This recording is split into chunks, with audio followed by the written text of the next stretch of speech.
বন্ধুগণ, আমার কলিজার টুকরা সন্তান, আমার পর্দার আড়ালের সম্মানিতা মা বোনেরা, আমি ছোট্ট একটি সত্য কথা বলতে চাই। কথার দিকে সবাই খুব ভালো করে খেয়াল করবেন, দিলদার বোঝার জন্য চেষ্টা করেন। মা আমিনা যখন সন্তানের প্রশংসা করলো, এই সন্তানের প্রশংসা করার পর আব্দুল মুত্তালিব আস্তে করে চলে আসলেন। মা আমিনাকে ডাকতে বলল, ও মা, তুমি কার প্রশংসা করলা? আমার নাম আব্দুল মুত্তালিব গো। আমি আব্দুল মুত্তালিব বর্তমান এখন সভাপতির দায়িত্ব পালন করি। এখন বর্তমান আমি কাবা শরীফের সভাপতি। আমার হাতের মধ্যে কাবা শরীফের চাবি আছে। আমি কাবা শরীফের চাবি যখন সুন্দর করে খোলা দিই, এই কাবার চাবি খুলে দেওয়ার পর বলে বিভিন্ন দেশ থেকে এখানে উমরা করার জন্য আসে, এখানে বিভিন্ন দেশ থেকে তারা হজ করার জন্য আসে। শুধু আরবের লোকেরাই শুধু হজ করে না, বিভিন্ন দেশ থেকে যখন হজ করার জন্য আসে গো, আব্দুল মুত্তালিব সুন্দর করে বক্তৃতা করেন। আমি চেয়ার ফালায়া সুন্দর করে আমি চেহারা দেখি। আরব দেশের যতগুলা মানুষ হজ জন্য আসে, যারা তোয়াব করে, আমি একটা একটা করে লোকের চেহারা দেখেছি। বিভিন্ন দেশ থেকে যারা হজ করার জন্য আসে তাদের চেহারা আমি দেখেছি। আমি শত শত মানুষের চেহারা আমি দেখেছি। আমি লক্ষ লক্ষ মানুষের চেহারা আমি দেখেছি। আমি কোটি কোটি মানুষের চেহারা দেখেছি। ও মা আমিনা, আমি আব্দুল মুত্তালিব বক্তৃতা দিয়ে দিলাম, তোমার কোলের মধ্যে যে কলিজার টুকরা সন্তান আছে গো, এই সন্তানের চেহারা এত সুন্দর। আমি হাজার হাজার লক্ষ লক্ষ কোটি কোটি মানুষের চেহারা দেখেছি, কিন্তু মুহাম্মাদের থেকে বেশি সুন্দর চেহারা একটা চেহারা আব্দুল মুত্তালিবের কোনদিন দেখেনা। কোন সুন্নাত বাচ্চা মা আমিনা প্রশংসা করলেন, নবীর প্রশংসা। আব্দুল মুত্তালিব পর্যন্ত নবীর প্রশংসা করলেন না। এবার হযরত জিবরিল আলাইহিস সালাতু ওয়াস সালাম আসমান থেকে এই জমিনের মধ্যে অবতরণ করলেন। যা জিবরিল আলাইহিস সালাতু ওয়াস সালাম ফিল মক্কা ফিল মদিনা, চলে আসলেন জিবরিল আলাইহিস সালাতু ওয়াস সালাম মানুষের সুরত ধারণ কইরা আব্দুল মুত্তালিবের সামনে আসলেন, সুন্দর করে সালাম দিলেন। আব্দুল মুত্তালিব জিজ্ঞাসা করলেন, মা মান ইসমুকা, কে তোমার নামটা কি তুমি বলো না কেন? হযরত জিবরিল ডাকতে বললেন, আব্দুল মুত্তালিব, তুমি আমাকে চিনতে না পারতে পারো, আমি যদিও মানুষের সুরত ধারণ কইরা তোমার সামনে এসেছি, তুমি তো আব্দুল মুত্তালিব, আমার নাম হযরত জিবরিল আলাইহিস সালাতু ওয়াস সালাম। এবার আব্দুল মুত্তালিব জিজ্ঞাসা করলেন, আচ্ছা ওগো জিবরাইল, তোমার কাজ তো আল্লাহ ডিউটি পালন করা, তোমার কাজ তো পুরো জমিনটা তন্ন তন্ন করে ঘোরাফেরা করা, তোমার কাজ আল্লাহ পাকের শাসনে থাকা গো, তুমি আজকে জমিনে কেন আসলা? এবার হযরত জিবরিল আলাইহিস সালাতু ওয়াস সালাম সুন্দর করে আব্দুল মুত্তালিবকে ডাকতে বললেন, ওগো আব্দুল মুত্তালিব, মা আমিনা বক্তৃতা করলো, আমি শ্রবণ করলাম। আব্দুল মুত্তালিব, তুমি নবীর প্রশংসা করলা, আমি কিন্তু শুনলাম, আমার কিন্তু প্রশংসা পছন্দ হয় নাই। আসমান থেকে চলে আসলাম নবীর প্রশংসা করার জন্য। এইবার হযরত জিবরিল আলাইহিস সালাতু ওয়াস সালাম ডাকতে বলেন, আব্দুল মুত্তালিব বলে, আমি জিবরাইল, আমি একটু নবীর প্রশংসা করি, তোমরা একটু শোনো। এবার হযরত জিবরিল আলাইহিস সালাতু ওয়াস সালাম প্রশংসা শুরু করে দিলেন। কিরকম ভাবে হযরত জিবরিল প্রথম কথাটা বললেন, আমার নাম হযরত জিবরিল, আমার 600 পাখা আছে, আমার শক্তি কিন্তু কম না, বিরল শক্তি। এই 600 পাখার মধ্যে থেকে একটা পাখা দিয়া যদি জমিনটাকে একটা বাড়ি মারি গো, পুরা জমিনটা একেবারে তছনছ হয়ে যাবে। আমি জিবরাইল, অনেক ক্ষমতা আমি রাখি, আমি জিবরাইল পুরা পৃথিবীটা তন্ন তন্ন করে আমি ঘোরাফেরা করি, সময় লাগে না, মাত্র কয়েকটা সেকেন্ড আমার সময় দরকার হয়। হযরত জিবরিল আলাইহিস সালাতু ওয়াস সালাম ডাকতে বলতেছেন, আমার ক্ষমতা কিন্তু কম না, পুরা জমিনের চেহারা আমি দেখেছি। আমি জিবরিল আলাইহিস সালাতু ওয়াস সালাম পাহাড়ের চেহারা আমি দেখেছি, জমিনের চেহারা আমি দেখেছি। আমি জিবরাইল পশু পাখির চেহারা দেখেছি, গরু বাছুরের চেহারা আমি দেখেছি, হাঁস মুরগির চেহারা আমি দেখেছি, সমুদ্রের চেহারা আমি দেখেছি। প্রথম আসমানের চেহারা আমি দেখেছি, দ্বিতীয় আসমানের চেহারা আমি দেখেছি, তৃতীয় আসমানের চেহারা দেখেছি, এমনি করে সপ্তম আসমান পর্যন্ত আমি চেহারা দেখেছি। ও আব্দুল মুত্তালিব, এত ছোট চেহারা দেখি নাই আমি। দেখছি শুধু জান্নাত জাহান্নামের নয়, এরপর আমি সূর্যের চেহারা দেখেছি, আমি নক্ষত্রের চেহারা দেখেছি, আমি চন্দ্রের চেহারা দেখেছি। আর একটু আবার জমিনে চাইতে চাই, ইউসুফ পয়গম্বরকে কূপের মধ্যে আমি দেখেছি। হযরত পয়গম্বর ইব্রাহিম আলাইহিস সালামকে আগুনের মধ্যে দেখছি গো। হযরত ঈসা পয়গম্বরকে আমি নিজ কুদরতি পাখার দ্বারা আসমানে উঠাই নিয়েছি। আমি ওই ঈসা পয়গম্বরের চেহারা আমি দেখেছি, মুসা পয়গম্বরের চেহারা দেখেছি তোর পাহাড়ে, এমনি ভাবে ইউনূস পয়গম্বরের চেহারা দেখেছি মাছের পেটের মধ্যে। আল্লাহু আকবার বলনা। হযরত জিবরিল আলাইহিস সালাম ডাকতে বললেন, ও আব্দুল মুত্তালিব, জান্নাতের চেহারা দেখছি গো।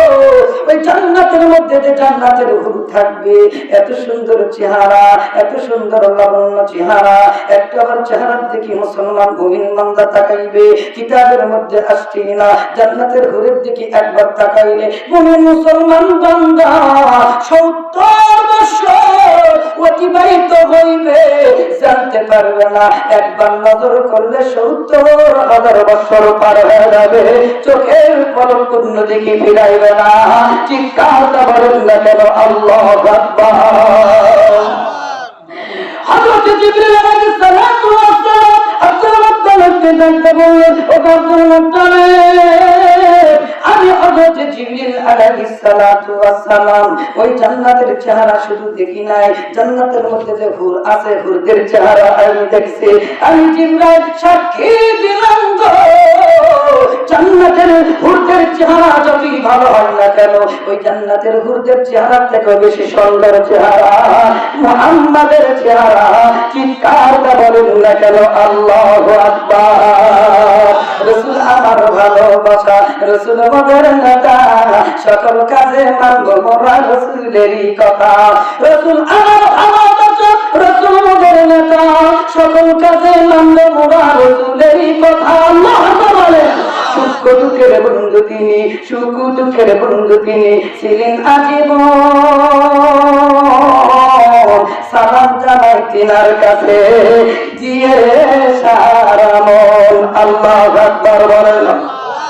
আর একটু আওয়াজ করে বলেন না কেন আল্লাহু আকবার। যুগে যুগে আসেনি লাখো নবী, সবার শেষে আসেনি জানো মুহাম্মদ আরবি। দুনিয়াতে যুগে যুগে আসেনি লাখো নবী, দুনিয়াতে যুগে যুগে আসেনি লাখো নবী, সবার শেষে আসেনি জানো মুহাম্মদ আরবি।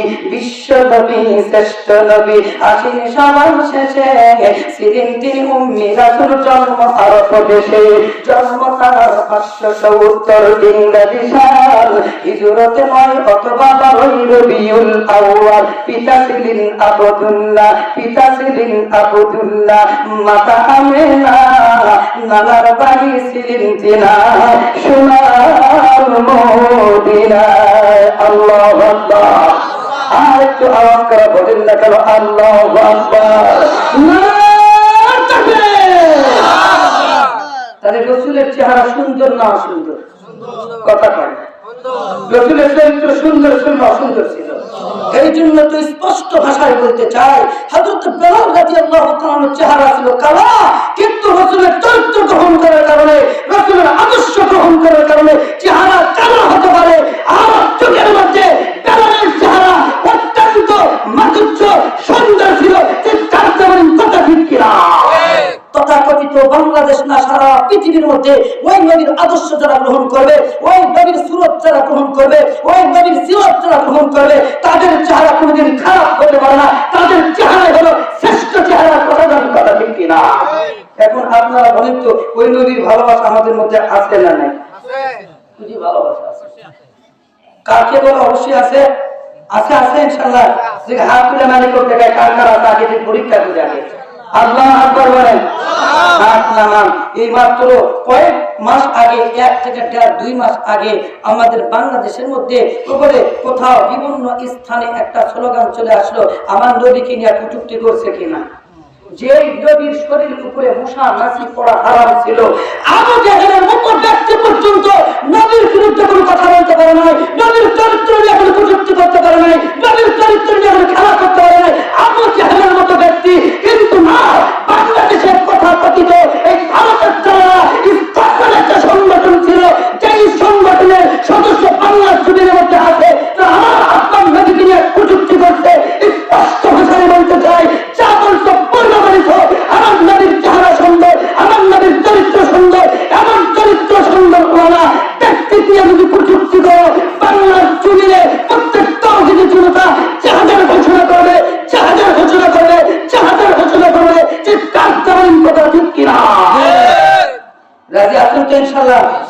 এই লুচ্চা সংগঠন দাদা বাবুদের পক্ষ থেকে কম নামে লুচ্চা সংগঠন যারা আমার আপনার নবীকে নিয়ে কটূক্তি করে, যারা আমার আপনার কোরআনকে নিয়ে কটূক্তি করে, যারা আল্লাহর বিধানকে পছন্দ করে না, এদেরকে যেখানে পাওয়া হবে চুটা ফিটা করতে হবে, চুটা ফিটা করতে হবে। কথা বলেন, কথা ঠিক না?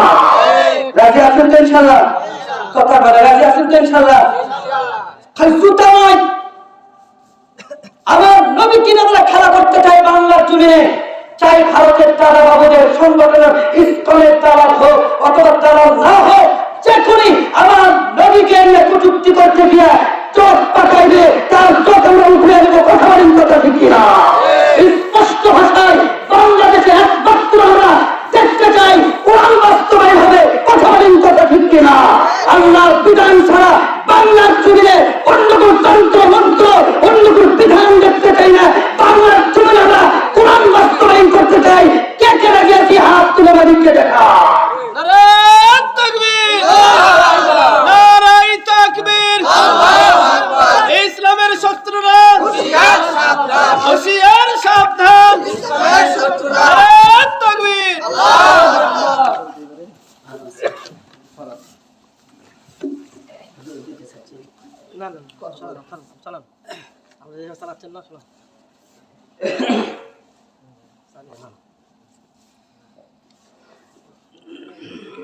বাংলাদেশের প্রশাসন থেকে প্রত্যেকটা ক্ষেত্রে ব্যক্তিগত